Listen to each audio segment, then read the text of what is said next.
পাকা বাড়ি থাকলে অন্নপূর্ণা ভাণ্ডার পাওয়া যাবে না, এই কথাটি সম্পূর্ণ কিন্তু গুজব। এই গুজবে আপনারা কেউ কান দেবেন না, কারণ অফিসিয়াল নোটিফিকেশানে এরকম কোনো তথ্য বা এরকম কোনো ক্রাইটেরিয়া ছিল না। যদিও ফর্ম ফিল আপে জানতে চাওয়া হয়েছে, সেটা আলাদা কোনো ম্যাটার থাকতে পারে, কিন্তু অফিসিয়াল নোটিফিকেশানে ছিল না। সেটা আমি আপনাদের দেখাবো, একটু পরেই দেখাবো। আরেকটা জিনিসের কারণে অ্যাপ্লিকেশন রিজেক্ট হওয়ার সম্ভাবনা থাকে, সেইটা হচ্ছে যে আপনারা যখন অনলাইনে গিয়ে আপলোড করেছিলেন, আপনাদের ভোটার আধার কার্ডে নামের স্পেলিংয়ের অনেকেরই মিসম্যাচ থাকে।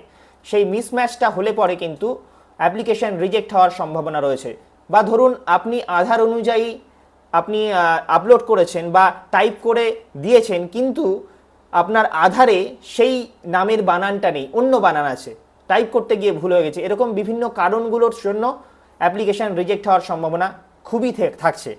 আরেকটা বিষয় হলো, এখন সার্ভারে একটা বিশাল ইস্যু চলছে, এটা জানা যাচ্ছে সব জায়গা থেকেই, যে সার্ভার প্রবলেমের জন্য অনেকেরই ভুলভাল তথ্য দেখাচ্ছে, রিজেক্ট দেখাচ্ছে, কখনো আবার ওই ফর্মটাই নতুনভাবে ওপেন হয়ে যাচ্ছে, কিছুই দেখাচ্ছে না। তো আপনারা একটুখানি ওয়েট করুন, একটু দু একদিন ওয়েট করে যান, একটুখানি সময় দিন, দেখুন না কি হয়। হতে পারে ভালো কিছু অপেক্ষা করছে আপনাদের জন্য। আর অফিসিয়াল নোটিফিকেশানে মূলত কি বলেছিল সেটা নিয়ে আমি আপনাদের সামনে আসছি, দেখুন অফিসিয়াল অন্নপূর্ণা যোজনার যে নোটিফিকেশানটা বেরিয়েছিল সেখানে কি বলছে। সেখানে প্রথম 3টে ক্রাইটেরিয়া রয়েছে। দেখুন লেখা আছে, she is aged between 25 to 60 years, মানে একজন মহিলা, তাকে অবশ্যই 25 থেকে 60 বছর বয়সের মধ্যে থাকতে হবে। 2 নম্বর ক্রাইটেরিয়া কি লেখা রয়েছে, she is not in any permanent government employment getting regular salary or pension under the union or the state government, any statutory body, government undertaking, panchayat, municipal body, local body, teaching or non-teaching employment under the state government's aided educational institution etc.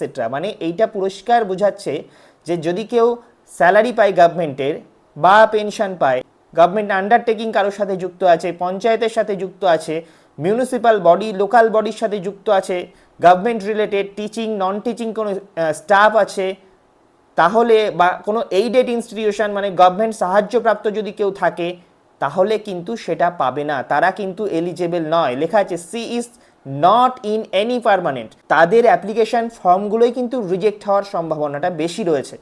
এইটাকে আমাদের ভালো করে বুঝে নিতে হবে, তারপরে আমাদের একে একে আমাদের ইচ্ছে মতো আমরা মন্তব্য নিশ্চয়ই করতে পারি। আবার 3 নম্বরে একটি রয়েছে, she is not paying any income tax, কোনো রকম ইনকাম ট্যাক্স যদি সে দিয়ে থাকে তাহলেও কিন্তু এই ক্রাইটেরিয়ার আন্ডারে হবে না। আর 5 নম্বর পয়েন্টটা দেখুন, একদম 5 যেটা লেখা আছে ওটাও একটু গুরুত্বপূর্ণ, কারণ ওখানে লেখা আছে যে application received under the Annapurna Yojana shall be duly inquired into by the government officials authorized for this purpose.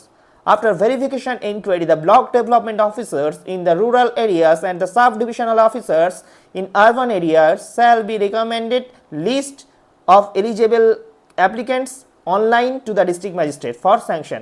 বাকিটা কলকাতা মিউনিসিপ্যাল কর্পোরেশন করবে তাদের অনুযায়ী। তাহলে রুরাল এবং আরবান এরিয়াতে কি করবে, বিডিও সাহেব এবং এসডিও সাহেব তারা এনকোয়ারি করবে এবং এই ক্রাইটেরিয়াগুলি 1, 2, 3 যে রোমান হরফে ক্রাইটেরিয়াগুলি আমি বললাম, সেগুলো যদি সম্পূর্ণভাবে পূর্ণ করে তবেই কিন্তু তারা ডিস্ট্রিক্ট ম্যাজিস্ট্রেটকে স্যাংশন করার জন্য তাদের রেকমেন্ডেশন পাঠাবে, আর তবেই কিন্তু অ্যাপ্লিকেশন রিজেক্ট না হওয়ার সম্ভাবনা থাকবে এবং টাকাটা পাওয়া যাবে। তো এই ক্রাইটেরিয়াগুলো অবশ্যই কিন্তু আমাদের মাথাতে রাখা উচিত।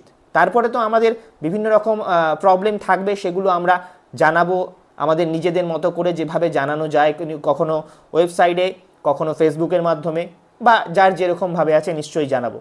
তাহলে সবাই একবার বিষয়গুলো চেক করে নিন। সকলে ভালো থাকবেন, আবার ইনফরমেটিভ ভিডিও নিয়ে আমি আসবো নিশ্চয়ই। ধন্যবাদ।